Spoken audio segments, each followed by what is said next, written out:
Quand on veut développer l'autonomie de son enfant, on a beaucoup de petites tâches comme parents à tenir compte. Alors, quand on regarde l'enfant qui est rendu à 2 ou 3 ans, qui serait prêt à être propre pour la toilette, il faut se questionner, nous, comme parents, qu'est-ce qu'on a fait depuis longtemps pour initier cette propreté-là? Alors, si j'ai l'habitude de changer la couche de mon enfant dans le salon, c'est sûr que lui a associé que c'est dans le salon qu'il fait ses besoins. Et c'est dans le salon qu'on a cette tâche-là. Il va avoir associé le lieu avec la tâche. Et après ça, c'est beaucoup plus difficile de vouloir le mettre propre dans la salle de bain, de vouloir lui indiquer c'est où la toilette, c'est où est-ce qu'on fait nos besoins, parce que lui, il n'a jamais fait le lien. Alors, en partant, déjà très tôt, si on habitue l'enfant à aller dans les bons lieux pour les bonnes tâches, c'est beaucoup plus simple après pour faire l'apprentissage au complet. C'est pareil pour les repas. Les repas doivent se prendre à la table, parce que quand on va au restaurant, on est assis à la table. Quand on va chez grand-maman, on est assis à la table. Et quand on est à la maison, on doit manger à la table. Pas devant la télé, dans le salon, parce qu'à ce moment-là, l'enfant va associer que manger, ça se fait dans le salon.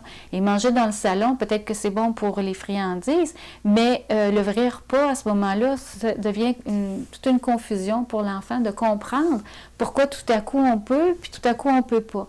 Alors, il faut peut-être être aussi rigide que l'enfant, de lui donner une ligne de conduite et de s'en tenir, nous, comme parents. À ce moment-là, on évite beaucoup d'incompréhension de la part de l'enfant. Chaque lieu va être associé à une tâche. Je pense qu'en partant de ce principe-là, on s'aide beaucoup dans le développement de l'autonomie de l'enfant. Nous connaissons tous l'importance de l'apprentissage à la propreté dans le développement de l'enfant.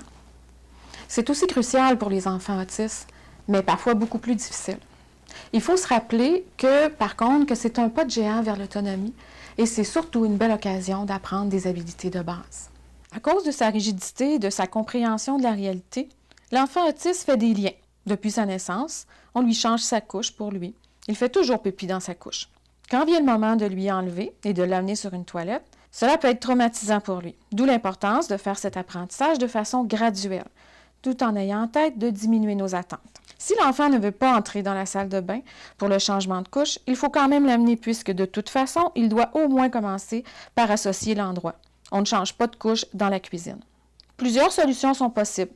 Soit lui présenter une couche qui va lui indiquer la toilette et lui annoncer verbalement que nous allons faire le changement de couche. On peut également lui présenter une photo, s'il comprend bien la photo, et l'inciter physiquement à s'y rendre. On peut également ajouter le geste pipi. Rien ne nous empêche de lui donner un renforçateur, son jeu préféré, un objet de stimulation sensorielle que l'enfant aime. Quand l'enfant est entré dans la salle de bain et qu'il refuse de s'asseoir sur la toilette, c'est le moment d'introduire la photo. Une photo de lui assis. Donnez-lui une grosse photo pour qu'il la voie bien. Et gardez l'enfant assis au moins 5 secondes. Avec son jeu, toujours, l'aider de manière physique à rester assis et l'encourager quand il a réussi. On peut également se servir d'une minuterie si l'enfant est capable de rester au moins 1 minute sur la toilette ou d'un sablier pour l'aider à se situer dans le temps, parce que 5 secondes pour lui peut paraître très long.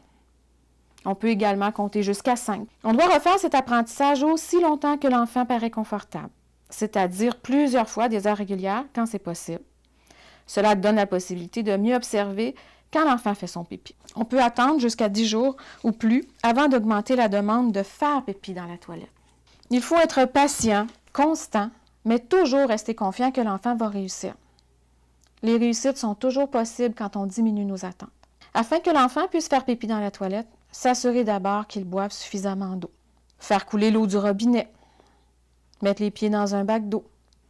S'assurer qu'il soit bien assis, c'est-à-dire qu'il ait les pieds bien appuyés au sol, ou l'installer sur une petite toilette.